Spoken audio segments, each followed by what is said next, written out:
We are going to discuss analog communication, and in this particular lecture series we will try to understand analog communication in a brief fashion so that uh, you will be able to understand the topic easily, and I will try to avoid the rigorous mathematical analysis so that it will be easier for you.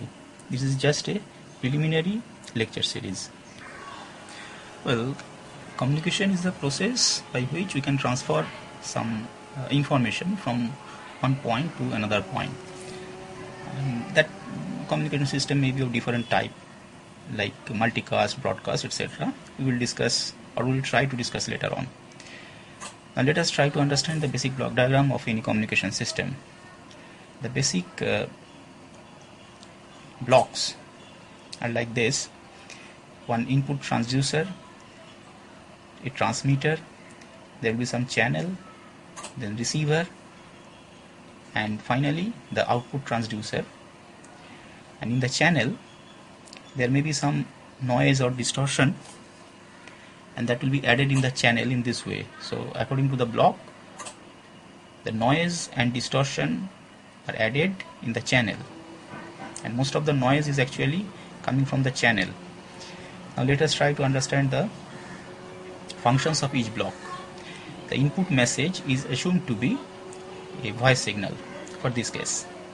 First of all, you have to transfer this voice signal, which is acoustic signal or the sound signal or sound wave. We have to convert this sound wave into equivalent electrical signal, and for that we need this input transducer. It is same as that of a microphone, you can assume it. So microphone will convert an acoustic signal into electrical signal. So this is actually the input signal. The electrical signal is our actual input signal that is coming to the transmitter. Now transmitter has got several functions. One of the major function of the transmitter is to manipulate this input signal. Manipulation means it will filter out the out of band signals. That means if there exists some other frequency components or undesired frequency components, it should eliminate that particular those components. Next, one of the major function of the transmitter is the modulation. We will discuss modulation later on. After modulation, the modulated signal may have some extra frequency components, and those frequency components must be eliminated. So that is done with the help of some band pass filter. That is also a function of this transmitter. And then the filtered signal, modulated signal, must be amplified so that it can travel through the channel. Not only that, this transmitter must be selected in such a fashion that the transmitted signal must be compatible to the channel, because any channel cannot support any signal. For example, if the channel is optical fiber, then we cannot transfer the signal of frequency, say 1 megahertz or 2 megahertz. We have to convert this signal into optical domain. So likewise, that is the job of transmitter. So transmitter will make the signal compatible to the channel. Now the function of channel is to transfer the signal, modulated signal, from the source to the destination with minimum amount of attenuation and distortion or error. The channel has got certain properties. Each channel, we have a different type of channels. Like we may have air medium, that is also a channel. We can have optical fiber, we can have copper cable, etc. Now in the channel, distortion and noise may added with the signal. Now noise is, we will discuss noise later on. Noise is some undesired signal added with the original signal, and distortion is basically coming from the problem of the channel. This is the property of the channel. Distortion is the property of the channel. Actually what happens, in the channel all the frequency components may not travel the same velocity. So when they will appear at the receiver, they should appear at the receiver at the same time. But as the velocity is frequency dependent in the channel, so the signals, different component of the signal will appear at the receiver at different time, and that will produce some change in wave shape of the original signal. That is what we call distortion, and that is the property of the channel. We can have some measures to reduce this effect of distortion, but for the time being we assume that the signal will be little bit distorted because of this noise and distortion in the channel. Now at the end of this channel, or at the start of this receiver, the signal will be very weak, obviously, because the channel may be of thousands of kilometers of length. So obviously the signal will be weak. Now the receiver, what the function of receiver? Receiver, first of all, when it receives the original signal coming from the channel, it is receiving weak signal. So first of all, the receiver must amplify it. Not only that, receiver must remove any sort of undesired out of band signals. That means receiver must filter out the received signal. So these are two major jobs that should be performed by the receiver. One is the filtering, another is the amplification of the incoming signal. Then another job of the receiver is, transmitter has modulated the signal, the receiver must demodulate it. So demodulation is another job of the receiver. Now the demodulated output may be very weak. Also it may require some filtering.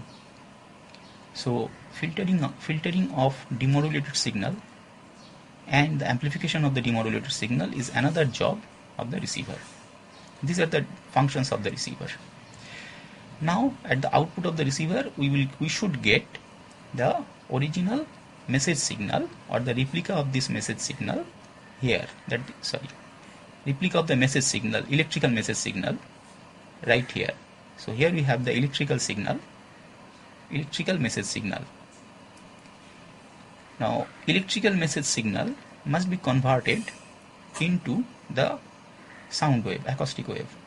So we need an output transducer that will convert an electrical signal into an acoustic signal. This is done with the help of a speaker, or this can be done with the help of a speaker. So this is the function of this transducer. Now we need to understand the process called modulation.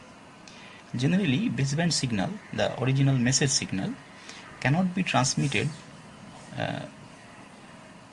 directly to the destination. Why we need this modulation, we will discuss later on. Now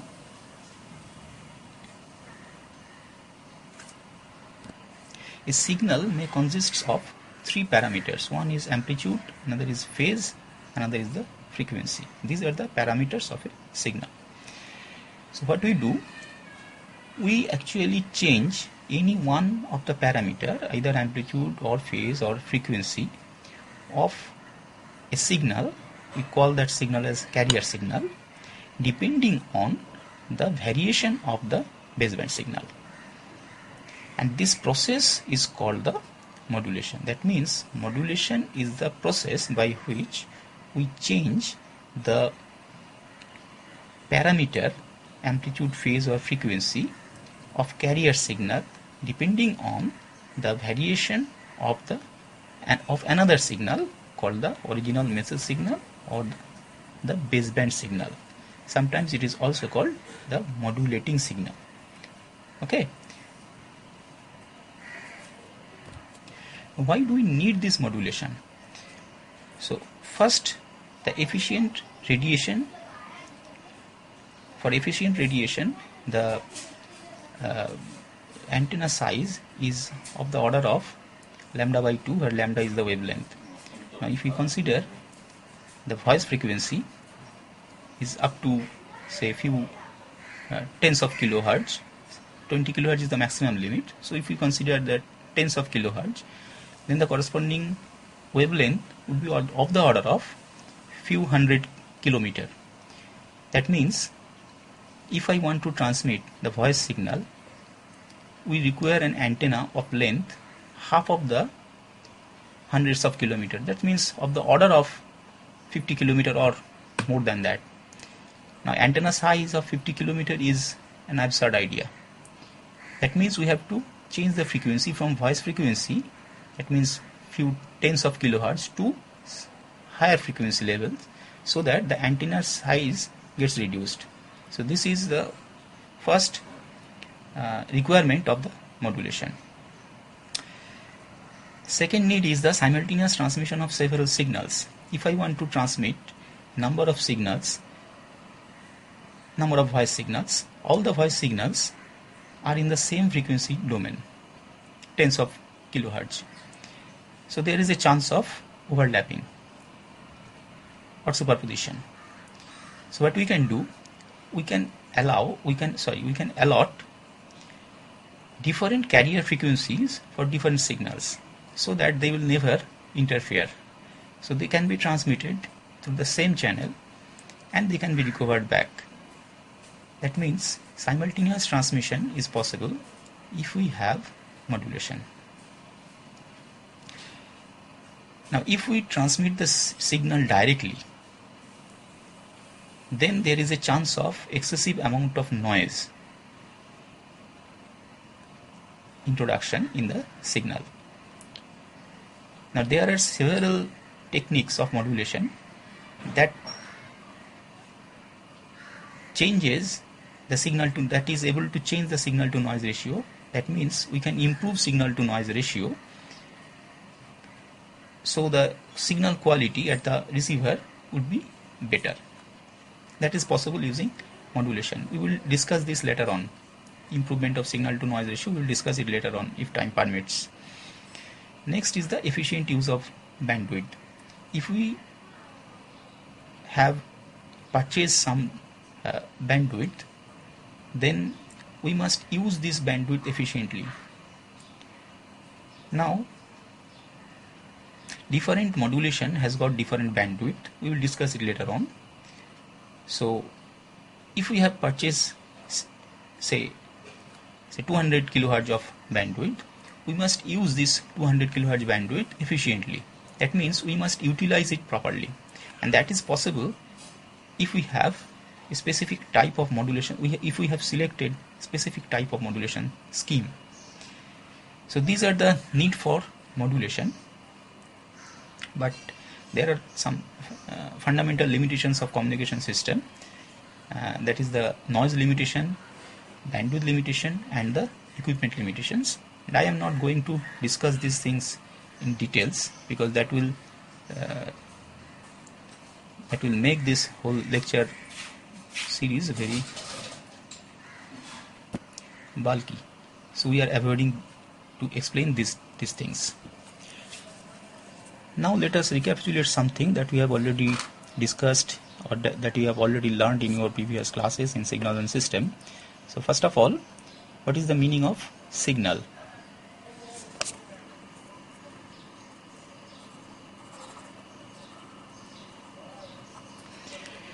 Well, signal is any, in signal in means we are trying to mention that here we are using electrical communication. So signal implies it is an electrical signal. So we define this electrical signal in this way: the variation of electric current or voltage is the signal. So if there is no variation, we cannot call that particular entity as signal. Now signal may be classified depending on the various aspects It can be classified as periodic signal and aperiodic signal.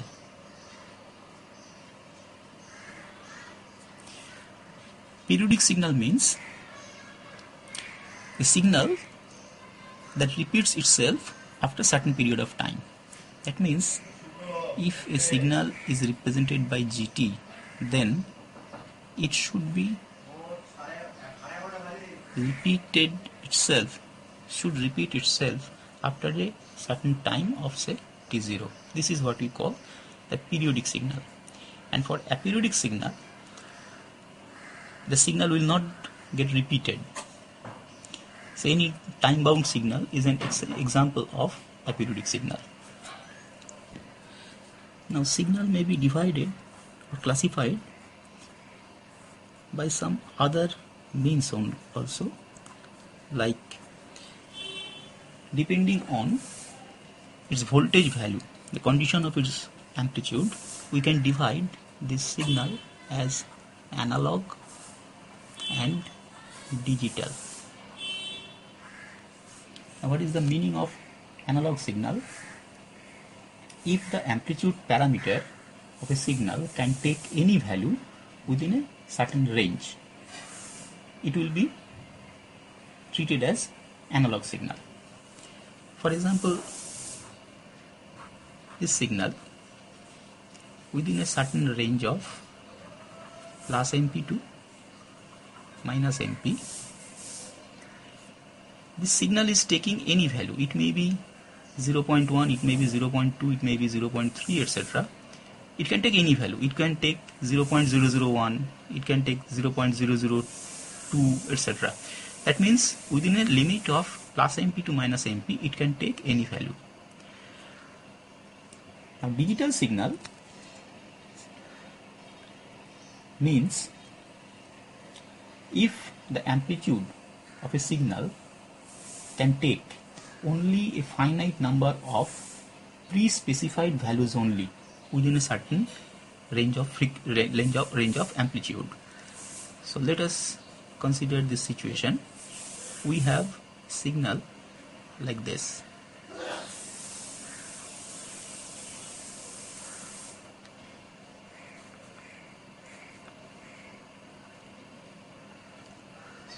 This is horizontal line. These are horizontal lines.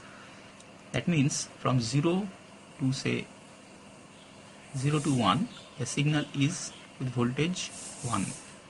Voltage value is 1. From 1 to 2, the voltage value is, say, 2 volt. From 2 to 3, voltage value is again 1 volt. That means within a range of 2 to, say, 0, within this range, the signal can take either 1 volt or 2 volt. So it cannot take 1.5 volt. It cannot. So under this condition, we call this particular signal as digital signal. Now we have another classification of signal depending on its time value.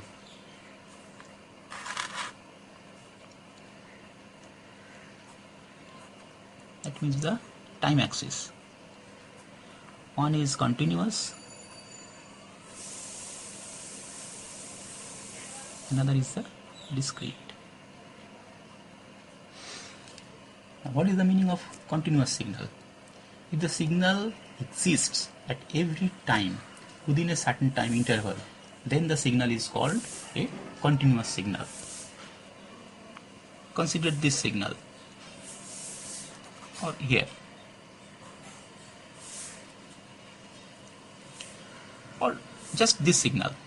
This signal exists at this time, this signal exists at this time, this signal exists within time within these two periods of t1 and t2.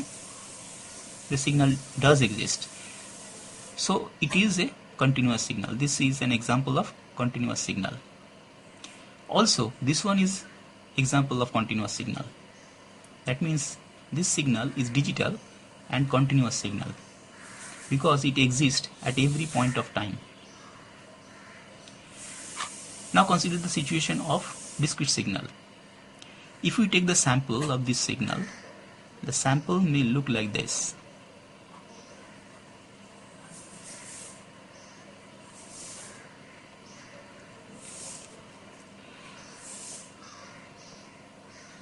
Here the signal exists at that particular time, or at that particular time, or at that particular time, and the signal is not existing within this time interval. So within two samples the signal is 0 and signal exists at a particular time instant. These type of signals are called the discrete time signals. Now if the signal is taken from an analog signal, these samples are taken from an analog signal, then this signal will be discrete and analog. But if the samples are taken from this particular signal, then the samples may be like this.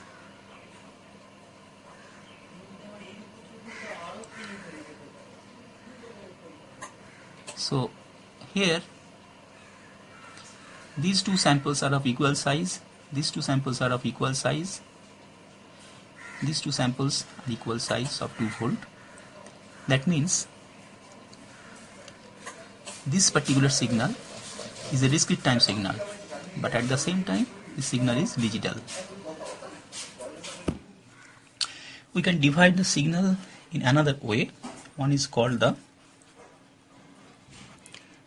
deterministic signal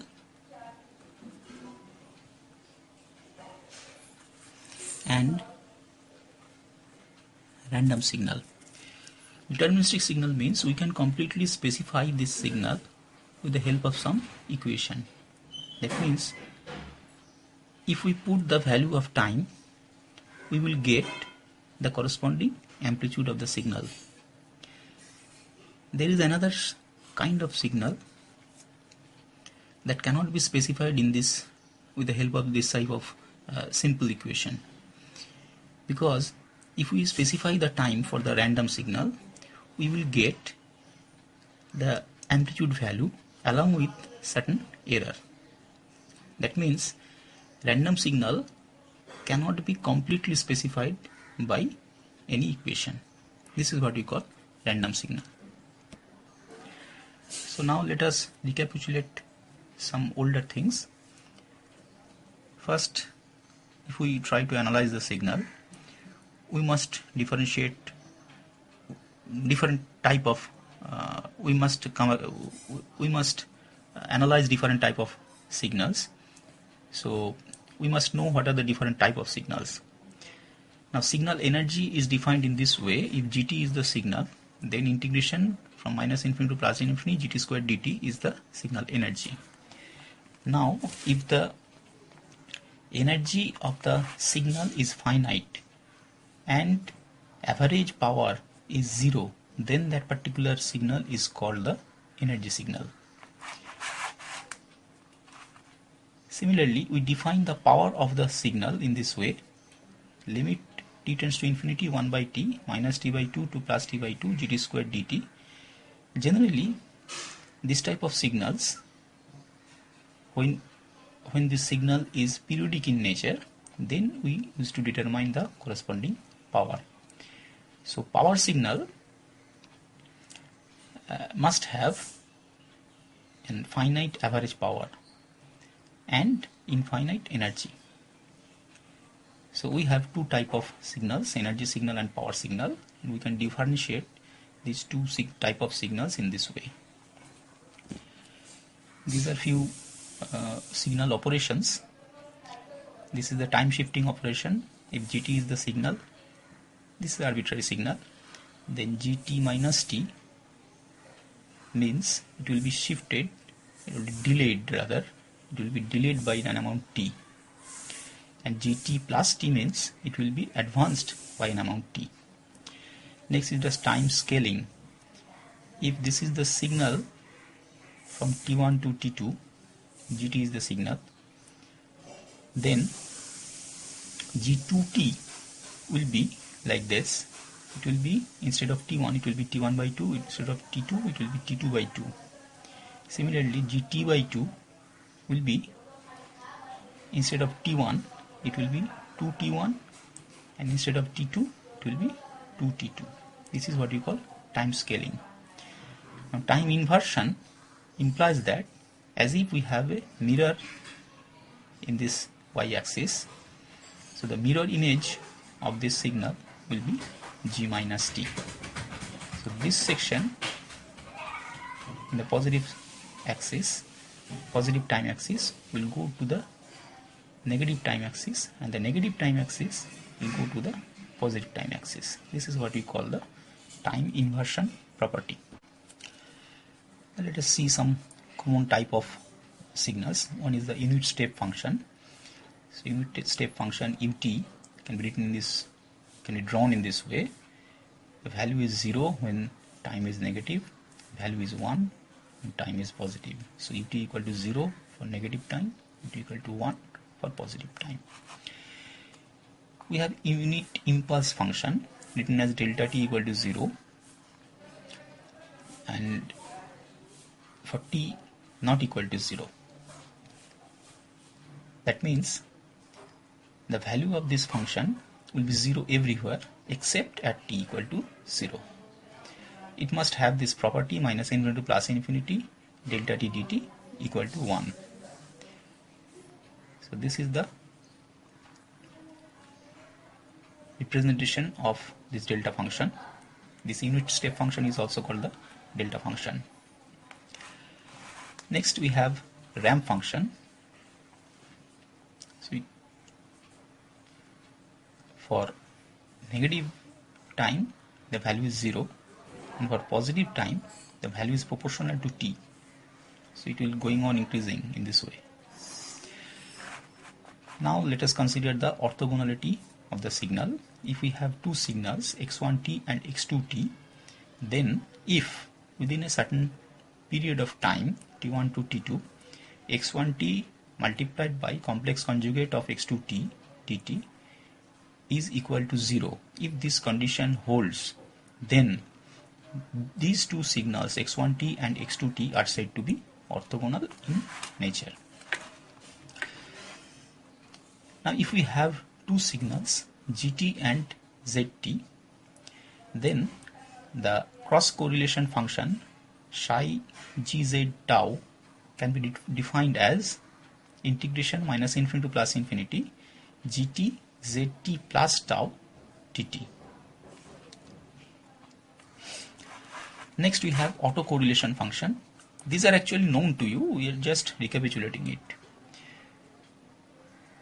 Autocorrelation function, it tells us how a signal is identical to itself. So if gt is the signal, then gt multiplied by gt plus tau dt within a limit of minus infinity to plus infinity will give you this psi g tau. This is called the autocorrelation function. Now consider the Fourier series. Any periodic signal may be represented by an infinite series.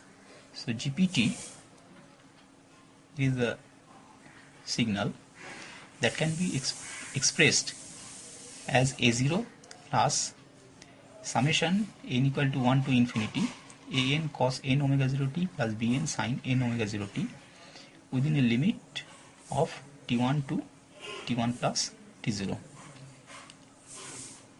where omega 0 is 2 pi by tau t0. We can determine this coefficient a0, an and bn in this way.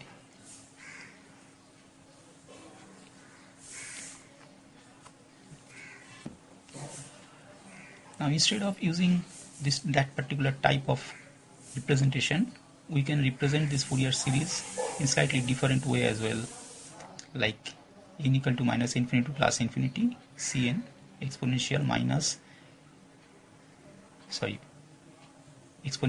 jn omega 0 t. So this is another way of writing the same Fourier series. This coefficient Cn can be defined in this way, and you can evaluate this Cn using this relation. These are also known to you. Now we will consider the Fourier transform. If xt is not a periodic signal, then we can, instead of expressing this xt in terms of Fourier series, we have to express in terms of Fourier transform. We can use Fourier transform if xt is time limited. So Fourier transform of xt written as x omega, x is written in capital, that can be defined in this way: minus infinity to plus infinity integration xt to the power minus j omega t dt. Now if x omega is given, then we can have inverse Fourier transform in this way: f inverse x omega equal to 1 by 2 pi minus infinity to plus infinity x omega e to the power j omega t d omega. And instead of using this omega notation, if we use df, then this 2 pi will not be there. Okay. Now if gt is a real function of t, then g omega and g minus omega are complex conjugate. That means g minus omega equal to g star omega. Now consider some common Fourier transform of some common functions like e to the power minus at ut. So g omega, gt is this, then corresponding g omega, you can use the previous notation of determination of Fourier transform, and the expression will be like this: g omega equal to this one.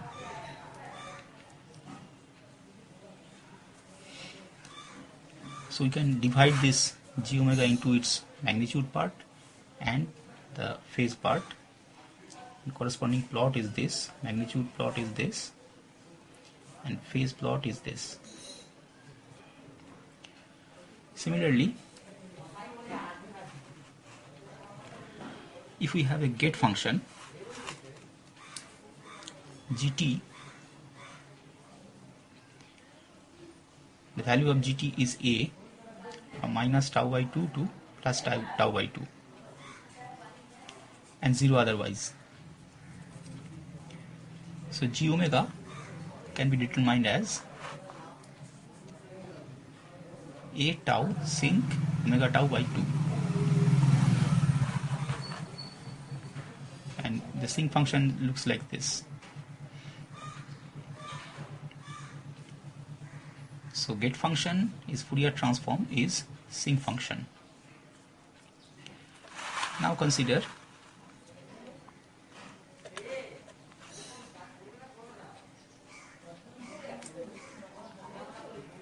the Fourier transform of unit impulse delta t. Delta t is this.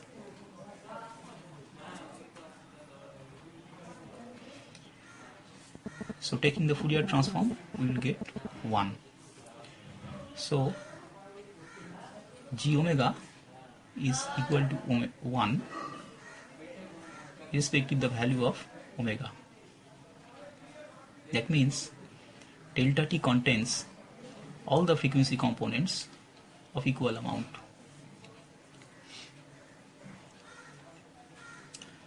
Similarly, we can get inverse transform of delta omega, that is equal to 1 by 2 pi. So you can write 1 by 2 pi is Fourier transform is delta omega, or 1 Fourier transform of 1 is 2 pi delta omega. Inverse Fourier transform of delta omega minus omega 0, 1 by 2 pi to the power j omega 0 t. So e to the power j omega 0 t is Fourier transform of this function is 2 pi delta omega minus omega 0. Similarly, the Fourier transform of e to the power minus j omega t 0 is 2 pi delta omega plus omega 0. The Fourier transform of cos omega 0 t is determined as half of e to the power j omega 0 t plus, cos omega 0 t, the Fourier transform is pi into delta omega plus omega 0 plus delta omega minus omega 0. So this is the cosine function, and its spectrum, we have two spikes at frequency omega 0 and at frequency minus omega 0. This is the Fourier transform of signum function. Signum t equal to 1 for t greater than 0, minus 1 for t less than 0.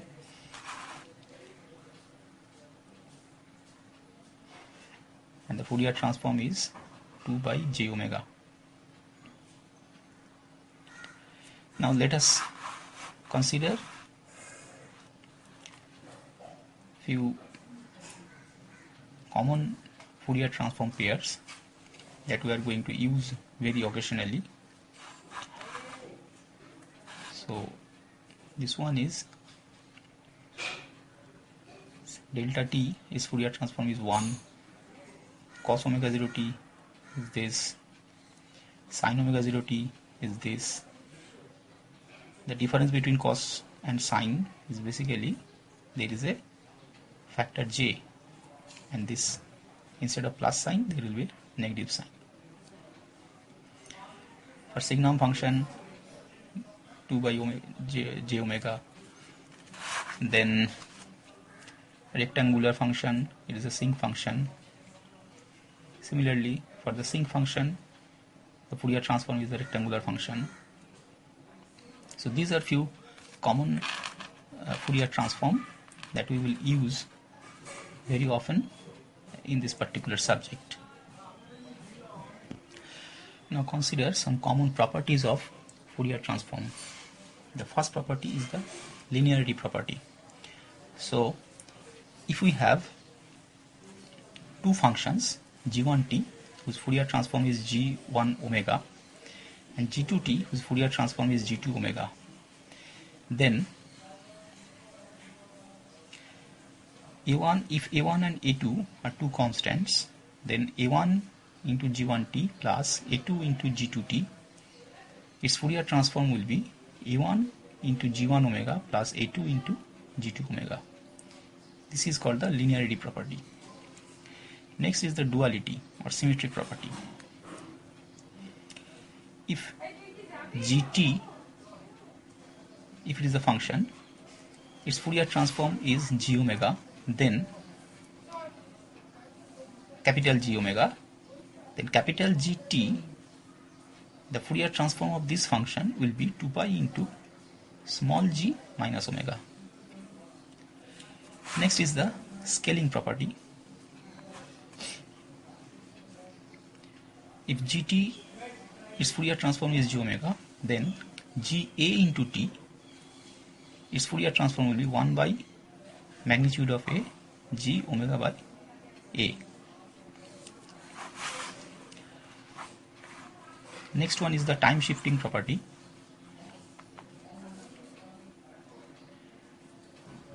If Fourier transform of gt is g omega, then gt minus t0, this is the time shifting.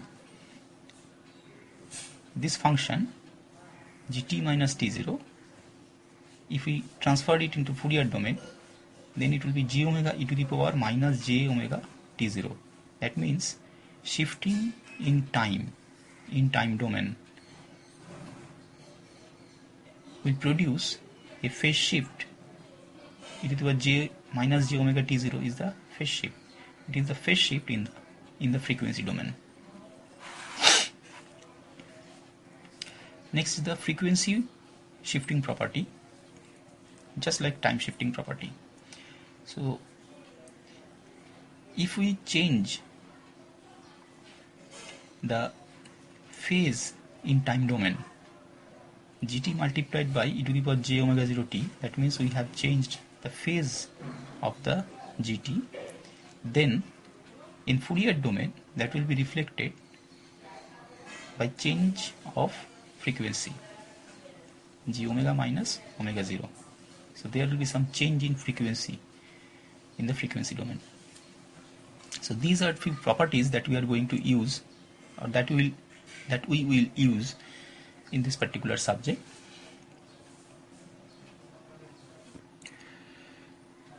Next is the convolution.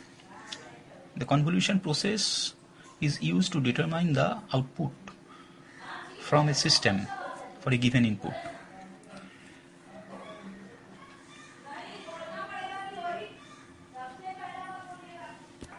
So if we have two functions gt and wt, then the convolution is written as gt star wt, and the convolution integral is gt star wt equal to minus infinity to plus infinity integration g tau wt minus tau d tau. Now if the Fourier transform of g1t is this and Fourier transform of g2t is g2 omega, then the convolution of g1t and g2t,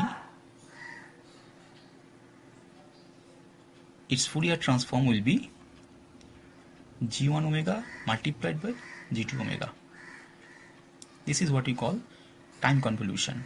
Similarly, we have frequency convolution. Now if you want to prove it, we first take the Fourier transform of g1t convolution g2t. So this is the convolution integral, and we are taking the Fourier transform of it. Now what we are doing, we are taking out this g1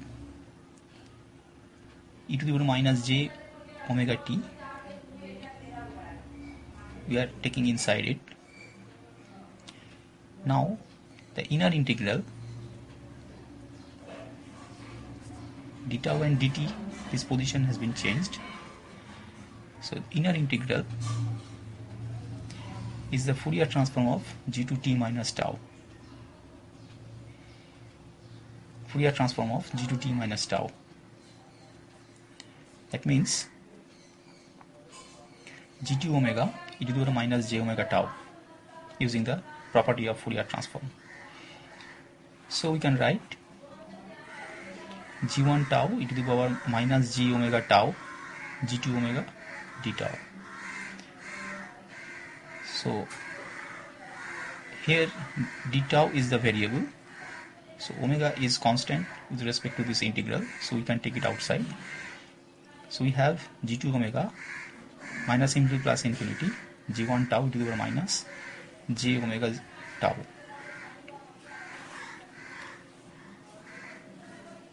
which is nothing but g1 omega g2 omega.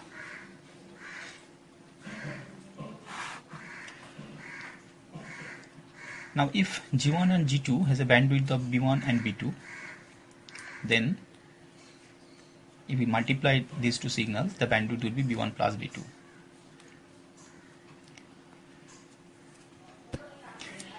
Now we will consider the Parseval's theorem for energy signals. Actually, Parseval's theorem enables us to determine the energy of a signal with the help of its Fourier transform. So if xt is the signal and its Fourier transform is x omega, then energy of the signal is defined as minus infinity to plus infinity integration x squared t dt. Now this x square means x into x. Now xt can be written as inverse Fourier transform of x omega. That means 1 by 2 pi integration x omega e to the power j omega t d omega. So instead of writing this xt, we will use this expression. So putting this expression for the second x, we have this. Now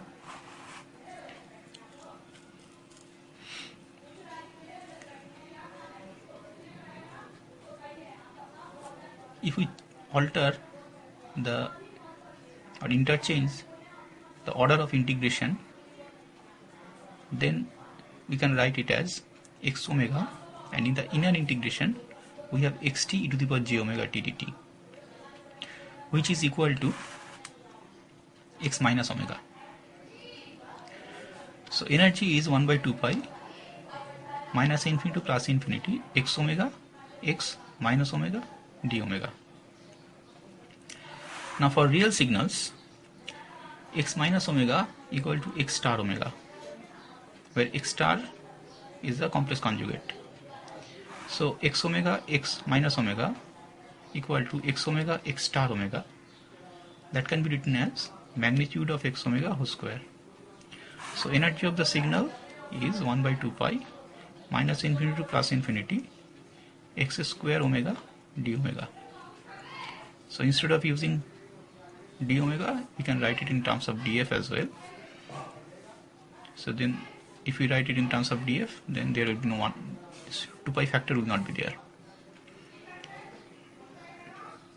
So we can determine the energy of a signal, of the same signal, from its Fourier transform. This is what we call Parseval's theorem for energy signals. Now consider linear system. If superposition theorem holds for a system, we call it as linear system. So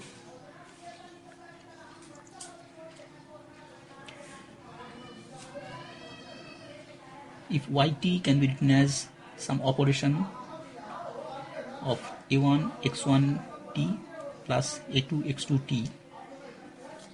So if superposition theorem holds, then we can write it as a1 operation on x1t plus a2 operation on x2t. And a linear system can be modeled in this way. The impulse response ht and its Fourier transform is h omega.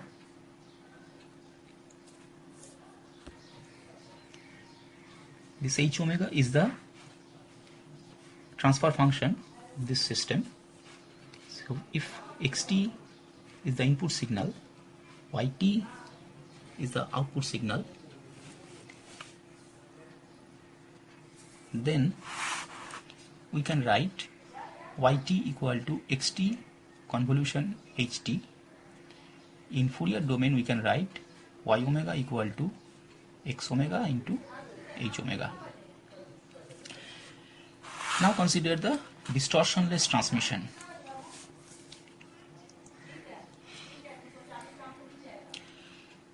A transmission is said to be distortionless if the input and the output have identical wave shape. That means there should not be change in wave shape. Wave shape must retain its original shape. But there may be some delay and there may be some change in scale. That means the amplitude may vary. So if xt is the input signal and yt is the output signal, then for a distortionless transmission, yt must be equal to some constant k xt minus td, where td is some kind of delay and k is a constant scaling factor. Now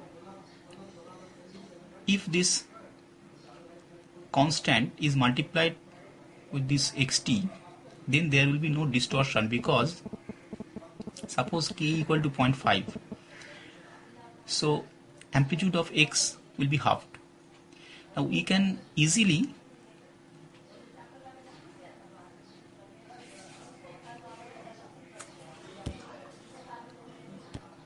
recover its amplitude by using an amplifier of gain 2. So if k is half, and if we amplify this signal, then we will get our original amplitude. So it is very easy to get our original exact xt just by using an amplifier. Similarly, if there is some delay, that will not be considered as distortion, because delay will not change the shape of the wave. Now if we take The Fourier transform of this equation, it will be like this. There will be a term of e to the power minus j omega td. So x omega is this, and k into e to the power minus j omega td is written as h omega. So h omega is the transfer function of this system, which is distortionless in nature. Now if we divide this h omega into two sections, one is the magnitude part, another is the phase part, then magnitude part will be k and phase part will be minus omega td. So here the magnitude is plotted against omega and magnitude is k, so it is this horizontal line. This solid horizontal line is the magnitude response. And if we plot this theta h omega, the phase part, it will be this dotted line, which is proportional to omega, or minus omega rather. So for a distortionless system, we can say the magnitude response must be independent of frequency. Magnitude is constant means it must be independent of frequency, and phase response must be proportional to frequency. So this is the primary condition of having a distortionless system. So in this class we tried to understand the basics of communication, the basic block diagram of communication, what is the meaning of modulation. These are the basic things, and we tried to recapitulate some signal and system related issues without any derivations. So these are just a recapitulation class. From next day we will try to understand the basic modulation processes. Thank you.